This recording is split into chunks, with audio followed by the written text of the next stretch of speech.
మంత్రి మోపినేని పోయాడు, ఐఏఎస్ లక్ష్మి పోయాది, మెట్టిక్ ప్రసాద్ గారు పోయారు, పారిశ్రామికవేత్తలు, ఐఏఎస్లు, ఆయన 16 నెలలు, విజయసాయిరెడ్డి వాళ్ళ తాతకు వాళ్ళ తండ్రికి ఈయనకు ఆడిటర్ ఆయన. తర్వాత రాజ్యసభ అయింది అనుకోండి, జైలుకు పోయించాక అయింది రెండోసారి. ఇప్పుడు మొన్న రాజీనామా చేసాడు, 3 ఏళ్ల టర్మ్. వీళ్ళందరూ పోయినరు. ఇన్ని జరిగి ఈరోజు చౌతాల గారు జైలుకు పోయారు, ముఖ్యమంత్రి పోయిన తర్వాత. లల్లు గారు పోయారు, తర్వాత ఆయన భార్య అయింది, ఆయన జైలుకు పోతే. జయలలిత గారు పోయారు, ముఖ్యమంత్రి ఉంటే శిక్ష కన్ఫర్మ్ అయ్యేది, దానికంటే ముందు జైలుకు పోయినారు. వాళ్ళు కూడా అల్లి బిల్లి కంపెనీలు పెట్టలే.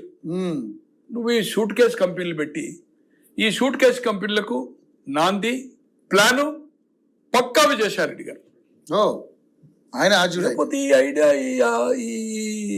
ఈ రూటింగ్ ఈటింగ్ ఈయనకి ఒక ఆడిటర్ కదా, టాప్ ఆడిటర్.